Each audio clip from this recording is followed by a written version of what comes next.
Hi, my darlings. I'm Sophie Darling, and welcome back to the channel. If you love anime, heartfelt reactions, and deep dives into symbolism and themes, then you're in the right place. Before we jump into today's reaction, don't forget to hit that like button to show some love, subscribe if you haven't already, and ring that notification bell so you never miss a moment of fun. And if you want even more exclusive content like early access to my reactions, full length anime watch alongs, and an amazing community of fellow anime lovers, please do check out my Patreon. You can find a link in the description box below. Your support truly means the world as it helps to keep these reactions coming, and I'd love to have you join our cozy little anime family. Today, we are reacting to episode 19 of series 4 of Attack on Titan, and this is going to be a super short intro because I just want to watch the next episode because of the little cliffhanger between what's going to happen now that Zeke is down, if he's going to scream, is he going to trigger everyone into pure Titans, what's the consequence of that, are him and Eren going to touch hands and trigger the rumbling? I don't know. If I'm looking a bit worse for wear, it is because last episode absolutely crushed me emotionally, and I do not have a good feeling about this episode. I think this episode is going to be even worse than last episode, and I think I'm going to be bawling my eyes out incessantly. I just have a feeling it's going to be a rough episode because of the insinuation that Zeke's gonna scream and Falco confessing his love for Gabby and telling her all the things that he wants because he knows that he could potentially never get the opportunity to tell her this again. And I'm just not going to be able to cope. I'm just not going to be able to handle if he turns, if Pixies turns, if Niall turns. All of them deserve better. All of them deserve a future, not this fate. It's so cruel, and just the thought of it is heinous and unfathomable, but I think that's what's going to happen because the show really does not hold back and likes to emotionally sucker punch me every couple of episodes just for the fun of it, just to remind me of how brutal this show is. But yes, we're going to keep it short and sweet. We're going to get into episode 19 of Attack on Titan, and I am trying to emotionally psych myself up for what is probably going to be endless tears. Oh, well, that doesn't bode well that it's called Two Brothers. I'm in trouble this episode, aren't I?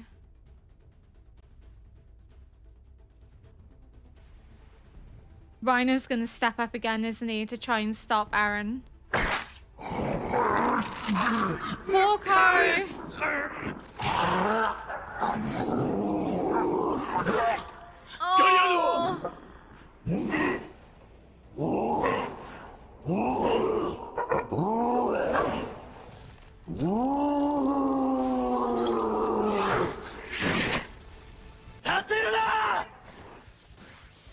うるさいなもう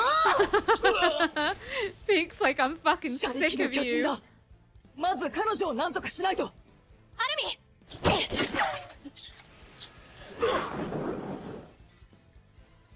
敵の背後を捉えよう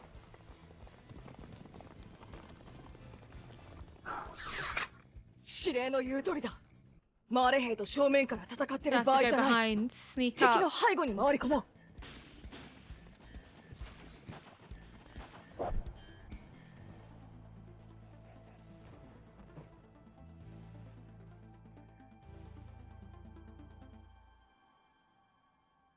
Ilana, what the fuck are you doing? 地面に落ちて起きろポルコ力を振り絞れガリアード He's trying to rescue him. すまないライナすまないお前は本当は戦士に選ばれるはず Is じゃ he なかった trying to のに motivate him, push him forward by showing him memories of Marcel 弟を貶めたりして軍に印象操作したんだ to protect him? 弟を守りたかった To save yourself. It's not just two brothers in terms of Zeke and Eren and Falco and Colt, 生きていた but か Hawko and Marcel. 今巨人 No! たちを呼ぶ待て Eren's trying to stop him. ファルコがあんたの脊髄液を口にしてしまったんだ。 He's gonna do it. 叫ばないでくれ。ジ He's ーク gonna さ do ん。 it. I don't think they're gonna get through to him. だと知ってるだろ。俺は家族を楽園送りにさせないために獣の継承権を得た。ファルコが叫びの範囲から出るまで待ってほしいんだ。 Give him a chance, is そ what の he's 後で好きな asking. だけ殺し合ってくれ。マーレ人もエルディア人も好きなだけ殺せばいい。でも弟は巻き込まないでくれ。 Give him a chance, Zeke. カルト、弟を思う気持ちはよくわか He's る。 gonna do it regardless, isn't he? ジークさん。 Give him a だから chance. 残念だ。 I knew it! I knew he wasn't going to. I knew it! 大丈夫だファルコ。兄ちゃんがついてるからな。 He'd rather die than leave his brother.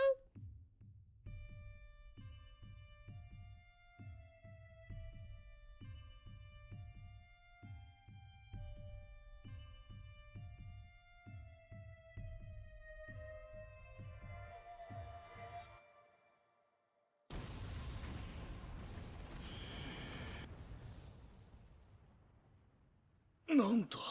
Like the attack on trust all 巨 over 人 again. 化したのか。おい、対巨人砲を持って。 Ugh. Series 1 all over again. Reiner's having flashbacks. やれ、ファルコ。 Reiner can't kill Falco either. He's not gonna be able to do it.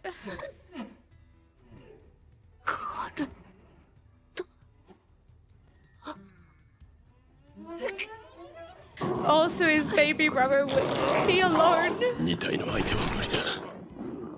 エレンに逃げられる。 That's what Zeke intends. ファルコに解釈を。俺が。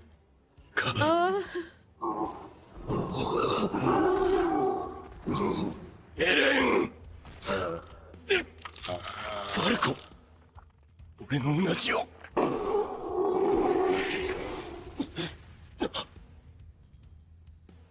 This is revenge for Colt. 今度こそ仕留めた。確実に。 He's not gonna. ひとまず聞きは去った。お前に頭は必要ない。お前の脊髄液をよこせ。あと少し遅かった。もう終わった。あなたたちは終わったの。 I think Zeke transformed in time. たのか。 Not transformed, も detransformed. うエレンは始祖の力は使えない。 He's not 俺たち dead. は務めを果たした。 I don't believe it. もう任せてもいいよな。あとは皇室化を解くだけで。 Is he gonna Oh, yeah, sacrifice what? himself for Falco? He swore to protect him always. 鎧を引き継ぐのは Falco. ファルコだ。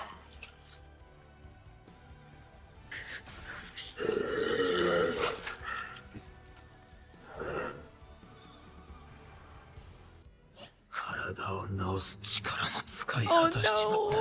no. だがただじゃくたばらね He's gonna sacrifice himself. え。兄貴の記憶を見たぞ。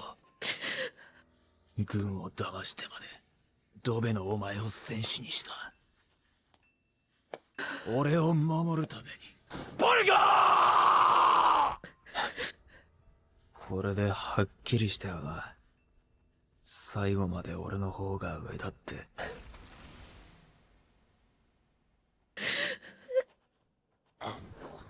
クリハーです。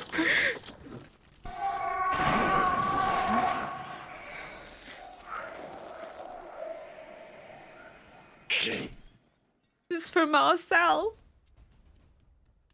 Part of the ま legacy. さかよく気づいてくれたエレン。ピークちゃんの真似だけど死んだふり作戦は大成功。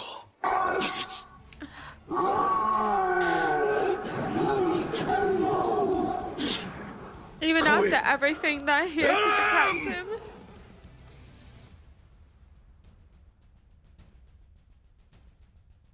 Gabby. You know what? I wouldn't blame her after everything that's just happened. Erin's always been her target.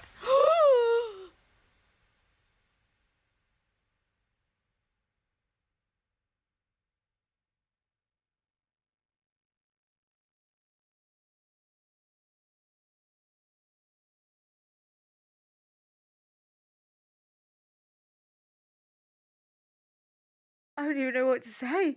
When she was gunning for him, I thought she was going to take out his legs. I didn't think she was going to go for the head. Eren can't survive that, right? Even with Titan healing abilities, he's just been decapitated. There's no way. No, there's no way. But again, we thought Eren died when he got consumed by Titan in Series 1, so stranger things have happened. Maybe he could still be alive, but how? He's just been decapitated. Unless the girl in the pathways rebuilt him like she rebuilt Zeke, but I don't know.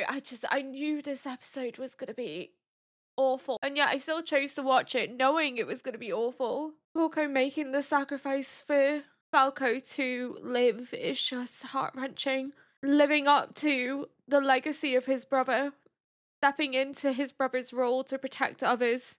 As he said to Reiner, I've always been better than you. So even in his final moments, this was his way of proving that. But he knew that Marcel did this to protect him, that Marcel never wanted him to be a Titan because he wanted to protect his baby brother. And if the last thing he can do to honor Colt and Colt's sacrifice to be there for his baby brother in his time of need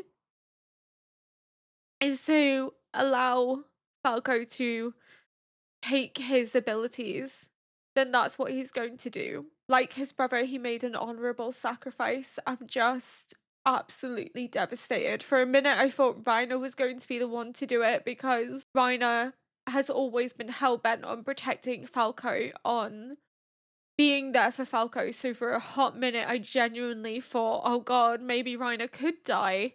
Reiner could just give his life for Falco, but no, it was Porco, because Porco saw his brother admit that all he wanted to do was protect him, and he also did what he could to protect Reiner, because he felt indebted somewhat to Reiner for forcing this onto him, because Reiner wasn't selected, wasn't chosen. It was essentially because of Marcel that Reiner ended up in that situation, so he felt he owed him something. But Porco now knows his brother's sacrifice for him. So how could he not make the sacrifice in turn for Falco to honor Colt's sacrifice, who also, like Marcel, died nobly to be there for his baby brother in his time of need, knowing that it could result in his death, because Falco needed someone. He needed his big brother, and he's always been there to protect him, and he was there to protect him right up to the end, and died as a consequence. I knew Zeke wouldn't not do it. In his mind, this is too important. And as much as he feels sorry for Colt and for Falco, because they're brothers, and he knows what it means to have to make sacrifices for the sake of your brother, he can't allow them that, because they would lose vital time that they need. I'm absolutely emotionally crushed.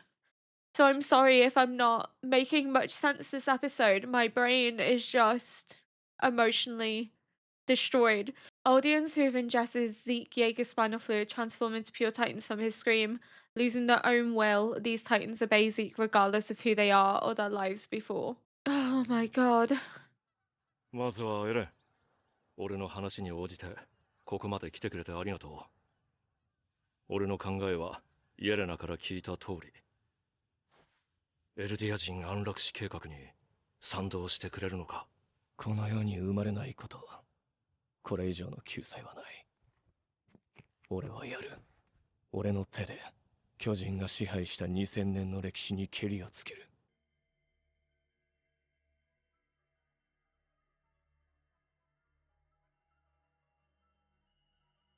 Everything's moving in slow motion.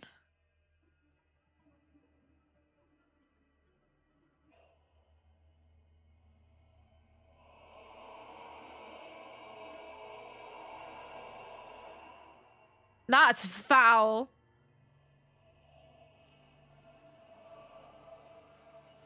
The pathways.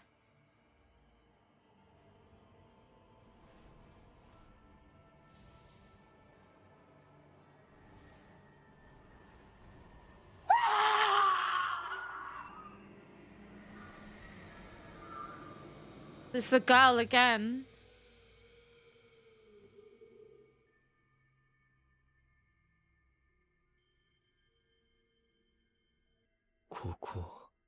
Is Eren gonna have 全 his ての body 道が rebuilt? 交わる座標だと思う。おそらく始祖を継承した王家はここに来たんだろう。 And he's 始祖の locked 力を behind the 行 vow, 使 which す is る why 際に he's changed. 兄さん Chain, not 待ちくたびれた changed. ぞエレン。何年も経ったのか。よくわからないが、ここでのすべては一瞬の The 出来 time is 事 an だ。 illusion.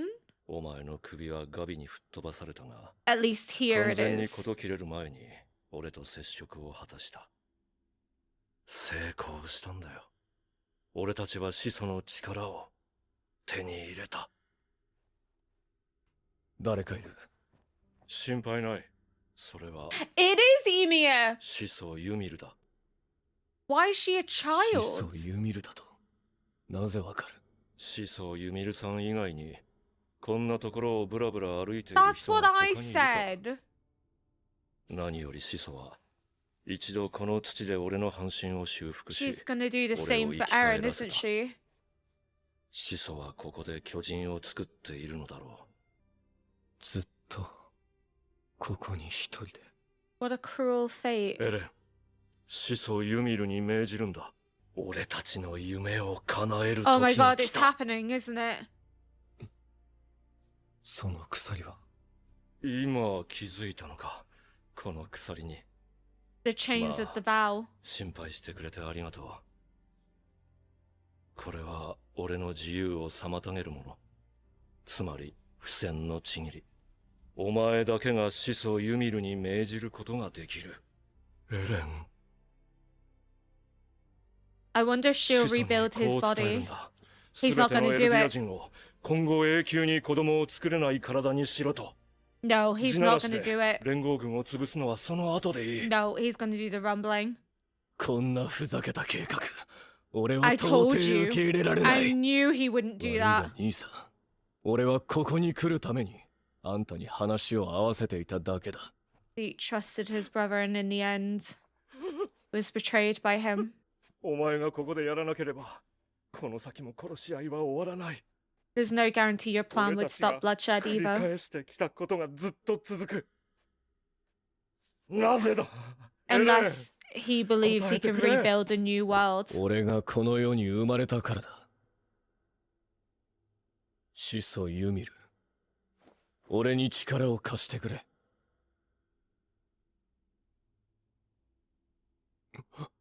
Oh, これもあの父親に洗脳されたせいなのか。 it's not working? お前が目を覚ますまでの長い時間で She looks so 俺は sad 多くを学んだ。 and lonely 始 and 祖は何 lost. でも作れる。こんな土くれの鎖でも It was a trick. 王家の血を引く俺が求めればな。俺は歴代の壁の王と違い、初代王の思想に染まらぬままここに到達した。不戦のちぎりを無力化していくことに成功した。正体は自分の意志を持たぬ奴 Slave 隷だ。 blood. 王家の血を引く者を自分の主人だと思い込み、服 Oh, 従し what a 続ける。 horrible existence. 始祖の力は俺が手にした。 Oh, Ymir. バカ Poor baby. お前は鍵に過ぎなかったんだよ。エレン、お前の本音を聞くまで Oh my 待ってい god. てよかった。俺たちは最悪の父親に生み出されてしまった哀れな被害者だ。しかし、俺には助けてくれる別の父親がいた。お前にも誰か助けてくれる人が必要だったんだ。俺は決してお前を見捨てはしない。俺が始祖の力でお前を治してやる。やめろ、無駄だ。世界を救う時はお前 He's gonna と一緒 rebuild his だ。 body. What the fuck does that mean? Okay, so he's untainted by the vow, meaning he's able to nullify it anyway. He just needed Eren as the key to truly unlock everything. Okay, so they were playing each other. So he didn't trust Eren and has now trapped Eren. But what does he mean by we will save this world together? It's almost as if he's going to rebuild him. He's going to command Ymir to rebuild his body and bring him back. But he's existing, I guess, within this pathways with Zeke because they touched. He said, you know, we touched, we've been able to fulfill our dreams, our ambitions. But I wonder how Eren's going to feel coming back knowing that he's been played by Zeke. He thought he was playing Zeke, which I knew all along there was absolutely no way that Eren would agree with Zeke's plan. But now the idea that Zeke also played him is wild. I don't know why I ever thought that that couldn't be a possibility, especially considering how smart Zeke is, that Zeke would just trust Eren after everything. But maybe I thought he was so besotted with the idea of having a brother, of having someone that he believes is also a victim like himself, that he let that emotional sentiment get the better of him. But again, if he didn't allow the emotional connection with Colt to get the better of him, to allow Falco a chance, then why would he allow Eren? Here without being tainted by the First King's ideals, and in the mind-numbing time I spent with the founder, I managed to nullify the vow renouncing war. Is he not bound by it because he's of another line of the First King's blood? So if we run with this idea that Maria, Rose, and Cena, the names of the walls, were also daughters of the First King and Ymir. And the reason I think that I explained in series 3 in great detail is because of the reverence they've been given. They are memorialized within the walls. So they are of significant importance to the royal bloodline, but we know nothing about them, just like we knew next to nothing about Ymir. So I think they have to be linked to Ymir and the First King, and the only way they can be linked is by being their children. So if, for example, there's 3 daughters, right? What if the line that Historia is from is one of the daughters? So say the oldest daughter. That's the line that Historia is from, and therefore that's the line that's trapped within the vow. But if Zeke's from the line of another daughter, one of the other 2, he may not then be trapped by the vow because of the fact that it's not that lineage essentially that is bound. It's only that one aspect of the bloodline, but not the other 2 threads of the bloodline. They're all the royal bloodline, but it could be a vow that was maybe thought to apply to every member of the royal bloodline, but actually only applied to the royal bloodline that descended from one of the daughters, and the other 2 daughters, their bloodline were not impacted, and this is the workaround. Is that because Zeke is from a different royal bloodline to Historia? Yes, they're both royals, but Zeke is from another branch of that family line. It's not that family line that's impacted. That's the only way this could work. How on earth has he bypassed it another way? It has to be the fact that there's potentially 3 daughters, 3 different lines. Zeke is from a different line to Historia. They're cousins, way, way, way, way back. But that means that Zeke is the exception to the rule. And others that didn't come from Historia's line would also potentially be exceptions to the rule as well. But poor Ymir, she looks so sad and exhausted and worn out. She's trapped here, believing that she has no other choice but to stay and obey the royal blood. She just looks so lost and defeated. Poor Ymir. So that's what they must mean then by slave blood back in series 3. You're from the slave blood, which is Ymir. Ymir was a slave. Poor girl. So she was used and mistreated by the First King to fulfill his ambitions, his goals. But if she has sent memories to Eren, but she's trapped here, oh, maybe her reasoning for sending memories isn't necessarily to save humanity, but to save herself. What if she's being kept here against her will to solely serve the purpose of the vow? What if there's a way to free her from this? There must be, because they're saying she's a slave with no will of her own. She believes those with royal blood are her masters and obeys them. As if she's trapped within this space of time. That because of the vow, she has no way of escaping or leaving. She's bound in this cycle for eternity. So what if the reason she selected Eren is because she sees him as her chance to be freed of this fate, that she could have it broken, that there's a way out so that she doesn't have to be stuck here serving the will of the royal bloodline for eternity, that she can maybe be free and at peace, because she looks so lost and desolate and sad, and there's no life behind her eyes. Her clothes are worn. She just looks helpless. So what if her reaching out 2000 years ago is her way to save herself from this fate, to get Eren to help her out of here? That's if there's a way out, or maybe she's just a figment of imagination. Maybe she only exists in this space because of the royal bloodline, but she's dead. She lived like 2000 years ago, but she's obviously alive within this pocket of space and time because she's still obeying the rules in terms of the royal bloodline. She's there to enact that. She's there to fulfill the vow, but she also can be controlled and dictated to because she obeys the royal bloodline. So there's power there. There's connection. And we know there's power because Zeke is like, I now have the founder's power. I can then use it.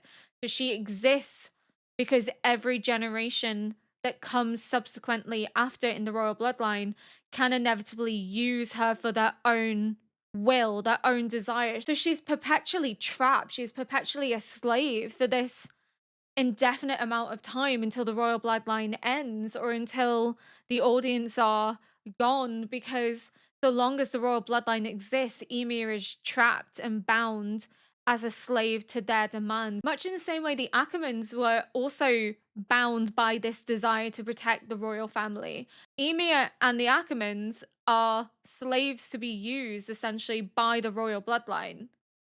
Yes, there is more of an element of free will with the Ackermans now because they broke free from that relationship dynamic. They've separated themselves from it. So it doesn't really exist in the same sense, but that relationship dynamic is eerily similar. So Ymir, like Mikasa, is bound to a desire to serve and protect. She's here to serve the royal bloodline, and Mikasa's bound to protect those she loves and cares about, especially if she feels indebted to them and as if she needs to protect them. Though Mikasa has an element of free will, yes, she does things without her control, but she can also restrain herself if needs be. Whereas Ymir here is stuck in this pocket of time where she is nothing more than a slave to be used and abused, as if she hasn't had it bad enough being used by the first king for her abilities. Now she's stuck here, trapped in this eternity of time to be used by every royal member that's come after with the founding titan. So again, question comes down to, is there a way to end this cycle so that Ymir is free and is no longer a slave? There has to be. There's no way that they would bring this up in her slave background if there's not a way to help her escape this fate. There has to be a way to break this cycle, to stop this cruelty and mistreatment. Because if we believe the idea that Ymir sent memories 2000 years ago to Eren, could that be a cry for help, a cry for him to rescue her? Could Eren's ambitions also be to protect humanity, but to also save Ymir from this fate, to rescue her? Because I always thought if she sent memories, she's done it because she's showing him what the future is going to be if Eren doesn't step in to prevent it from happening. That was what I thought it was, is that she showed him the future and Eren's gone, oh God, that can't be allowed to happen. So I'm going to step in and prevent that from happening. But now with this context, I'm like, could it be that, but also a cry for her to be saved? For her to be relinquished from what is undoubtedly a living hell, to be a permanent slave indebted to the royal family for centuries. It has to be. Because why would they bring it up now, of all times?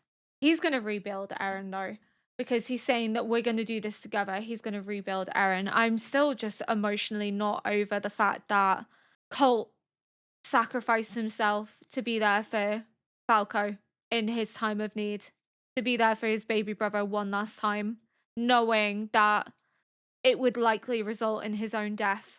And Porco having that memory of Marcel and choosing to die for something, to give his death meaning by giving Falco a chance, but also the refusal to allow Reiner to be the hero. If anyone's going to be a hero and die for something, it's going to be Porco. So doesn't surprise me that he decided to step in and be like, no, Reiner, this is my moment to shine. But it's the fact that he follows in his brother's footsteps.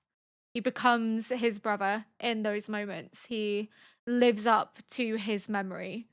He sacrifices himself for someone else in the same way that Marcel sacrificed himself for Reiner. They both gave the other the opportunity to live and persist on and to have the opportunity to have a future. Porco could have hidden, could have saved himself. He said he didn't have the power to transform, but it didn't mean he didn't have the chance to hide and wait things out and gain strength. He chose to give Falco the opportunity to live on. He chose to sacrifice himself because he knows that Marcel did the same for him, but also for Reiner. And he understands the importance of what it means to make such a sacrifice. And after what Colt has just gone through, the least he can do is give his baby brother a chance to live. Just absolutely emotionally devastating, though. I knew Zeke wasn't going to back down. I knew Zeke was just going to say, it's a consequence. He says, I understand what it means. But it wasn't enough to sway him because in his mind, his and Eren's mission is far more important than emotional sentimentality. But it looks like Eren even tried to stop Zeke, told him to wait because he didn't want that to happen, at least not yet, because he knows the consequence, he knows what's going to happen. All these brothers have made sacrifices for what they believe to be the greater good, but also for the benefit of their family, to be there for their family, to protect their brothers, the ones they care about most. Did everything he could to try and protect Falco, to give Falco a chance. Falco was protected from the fate of becoming the Armor Titan by Marcel. Marcel valued his brother's life far more than the honor of allowing his brother to become a Titan because there was really no need. They were honorary Malians anyway because of his position, so they didn't need a second person to be a Titan either. And if he could save his brother from that fate, give him a chance to have a long and happy life, then he would. And I think Porco recognizing that sacrifice and wanting to ensure that at least Falco would have the chance to live. He knows that he's not going to have a long life because they're limited to 13 years. I believe it's 13 years from when they transform. But he can make that sacrifice to give him the opportunity to have somewhat of a future beyond today, beyond cutting his life so short when he's so young. And he made the sacrifice that his brother would have made if Marcel had lived to be in the position that he's in today. It just breaks my heart. Colt being like, I'm here for you. And he was to the end. He was there for him. Just the eerie similarities to the Battle of Tross is heart-wrenching, and having to see all these titans being put down in the end, knowing who they are, is going to absolutely break my heart. The fact that Porco can find smugness in the end to get one over on Reiner, to be like, I only lost the Armored Titan because of Marcel, not for any other reason. So yeah, I was always better than you. Just he had to rub it in the end, but I guess that was his way of accepting the situation, accepting his fate.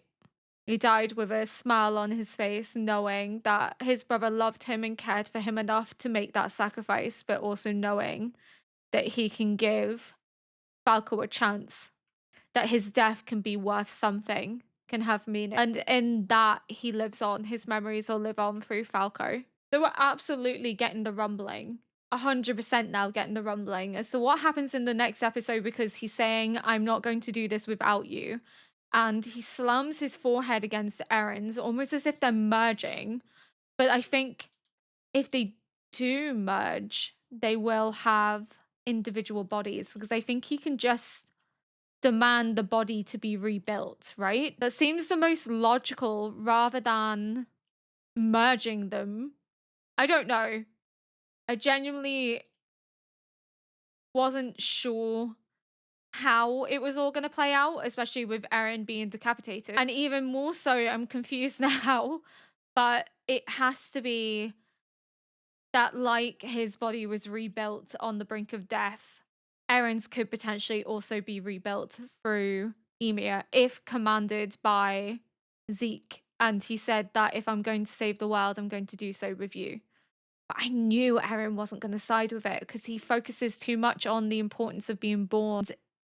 The fact that it's such a special thing means Eren would absolutely never side with the idea of euthanization of the Eldian people. I genuinely don't know if I have any more to say than what I've already said. My head is killing me from all the crying. I think I spent the majority of that episode sobbing. So forgive me if there's something you wanted me to discuss, but I didn't discuss. My head is not with it. I am emotionally broken and brutalized, and I genuinely am concerned as to what's going to happen in the next episode, because if they are together and they've merged and the vow of war's been renounced, which Zeke has confirmed has happened because he's bypassed it, then the rumbling's going to happen. Either in the next episode or the episode after. The rumbling is coming. And as to the impact of the rumbling, oh boy, it's going to be brutal and hard to watch, because we know it's going to result in so many casualties. I think what's going to be even harder to watch is them putting down all the Titans that Zeke has turned, because we know them. And that's the hard thing, is we've been with them since series 1. Pixies and Nile. It's not going to be an easy watch. Of all the ways to lose Pixies, what a horrible way to lose him. And Niall never got to see his daughters, never got to tell them what he wanted to. This is the way he goes out after everything. Cruel. Cruel. I feel betrayed. I feel like I've been beaten up and emotionally torn apart and then put back together, and still choose to watch more of this show. Still come back for more, because it is an incredible show, incredible piece of storytelling. Again, I don't know how I didn't see Zeke not trusting Eren. It should have made sense. It should have been obvious, but I think I wanted to rationalize it as Zeke seeing Eren as much of a victim as him, that Eren is brainwashed by their father without realizing that Eren's childhood isn't the same as Zeke's. I do think, in a way, Eren is a weapon of Grisha, because Grisha foisted the Attack Titan and the Founding Titan onto him. But I'm still of the perspective that potentially Grisha was coerced by memories from the future to do that. I don't necessarily think that that was a choice. I think potentially he was forced to do it, because, again, he begs them to reconsider the vow before he even transforms to take it for himself. He gives them the opportunity to do it themselves, and they don't. I think there's something deeper when it comes to Grisha and Eren's relationship that we haven't seen. I'm quite a harsh critic of Grisha. I have said not so nice things about him. In relation to Zeke, those words are valid. In relation to Eren, I'm not so sure anymore. In relation to Eren, we do see a change in Grisha somewhat. So I think Grisha most likely has been pushed into turning Eren into a Titan because I don't think he would want to repeat the same mistakes of the past in pushing Eren the way he pushed Zeke. So I think Grisha's had to be coerced into, I guess, giving the abilities to Eren, whereas Zeke seems to think that Eren's had the same treatment as he has without realizing that Eren has actually had a more healthy dynamic with Grisha. Grisha did learn somewhat from his mistakes, did try to break the cycle and move forwards, didn't want to replicate what happened with Zeke with Eren. He's not the victim that Zeke thinks he is, and Eren doesn't really seem to take well to the idea of being called a victim. Like, he doesn't really correct him, but he also doesn't like play into it either, because I think even he knows that he's not a victim, or at least not a victim of Grisha, because we still don't know how much of this is influenced behavior and how much of this is chosen behavior. I doubt we'll know until more information is revealed to us, because again, if he's had memories from Ymir, they could be influencing and dictating his decisions. But if he's also had memories from the future, then that also could be influencing him in the present too. So present Eren may not be an Eren with free will, is an Eren that's being dictated to and torn in specific directions by both the past and the future. So present Eren could actually then be a slave to the will of others, the will of himself in the future and the will of Ymir in the past. So he could very much be a victim. I just don't believe he's a victim anymore of Grisha. I did make the case, I think it was in series 3, that Grisha was replicating the cycle that he did with Zeke, and that Eren is a victim of his ideological brainwashing, because he inevitably then goes on to become the weapon to defeat Marley in a way that Grisha couldn't be. So I felt as if Grisha had foisted his own ambitions onto his son. But the more information we get, and comparing Grisha with how he was with Zeke versus how he was with Eren, I don't think that's necessarily the case anymore. I think if Eren is a victim, it's not a victim of Grisha, but a victim of the past and the future conflicting in the present to force him to go a specific direction in order to save humanity and possibly now save Ymir from this fate that she's been trapped in. But yeah, my perspective has changed somewhat. I still think Grisha was horrible in his treatment of Zeke, and I still think he didn't deserve to be a father to him, that he shouldn't have had a child if he wasn't going to allow the child to be who they were and only saw them as an extension of his own ambitions. I think it's a toxic ideology that we shouldn't promote in relation to parents.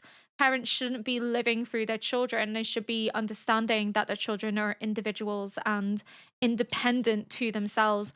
And if you're not able to separate yourself and your ideologies from your child, then you really shouldn't be a parent. There's a difference between teaching your kids morality and forcing your children to live the way that you expect them to live. And if they don't meet that ideal, then disowning them or not treating them as a child and not treating them as your child is emotional abuse. So I think in relation to Zeke, 100% Zeke was a victim of his father's ideology and his father's emotional abuse. And Grisha should never have been a father, at least in relation to Zeke. But he does change somewhat with Eren and does learn from the mistakes of the past. So I think in relation to Eren, Grisha isn't the reason Eren's a victim. I think there's a deeper reasoning for Eren being a victim that's removed from Grisha. I think Grisha was a good dad, somewhat, to Eren. Probably could have been more present, could have been better, but I think he was a good dad to Eren. At least Eren remembers him somewhat fondly, whereas Zeke believes that he's a victim and therefore needs to have his perspective changed, that he's been brainwashed by Grisha, but he hasn't been. his opinions are formed by his lived experience in paradise. His opinions are formed himself from witnessing his mother dying, from the trauma of the Titans and the walls being kicked in by Marley. His opinions are not shaped by Grisha. His memories could be somewhat shaped by Grisha because obviously he consumed Grisha. But Aaron's concept of the importance of being special because you were born, and that because he was born into this world, he deserves to be free and not to be treated as a slave or cannon fodder, is something he had before he even became the Attack Titan slash Founding Titan. These were beliefs that were fundamental to him as a person back in episode 1 of series 1. But this whole idea of I hate people who are slaves, this idea of wanting to free people that are trapped, is why I think he's going to try and save Ymir from the fate that she's found herself in. That potentially, if he has been sent memories from Ymir, he already knows that Ymir is a slave to the will of the royal bloodline, that she's trapped and indebted, and he's made it his mission to free her because, like the Oldians, she is also trapped. She is also a slave. She is nothing more than an object to be used and abused by the will of others, much like those in paradise have been used and abused. So I think it ties in with Erin's idea of people deserving to be free, and this idea of hating those that are enslaved is rooted in this belief that even the founders should be free.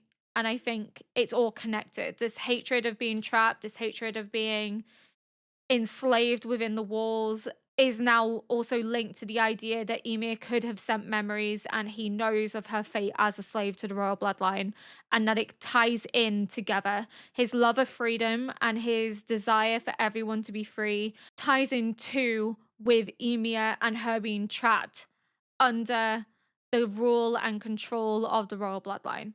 I think the themes are interconnected, and that's why I think part of his mission is to free Ymir. Now that we know that she's stuck there and she's a slave, I think the memories now from series 1, episode 1, have to be more than just showing Eren the future, but possibly a plea for him to rescue her, to save her from this fate.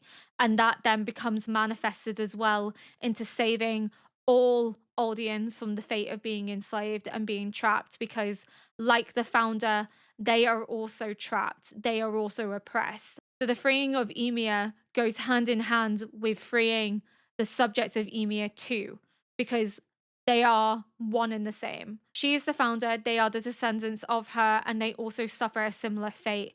So they are one in the same. You free one, you free them all. And that's going to be his understanding, is that part of this is to free Ymir, but also to free the audience and to bring a stop to violence and to war and to make sure that none of this ever happens again. That's where my head is at right now after that episode. But thank you so much for watching. If you enjoyed this react, please consider liking, subscribing, and leaving a comment below to help boost this video into the algorithm. And until next time, bye!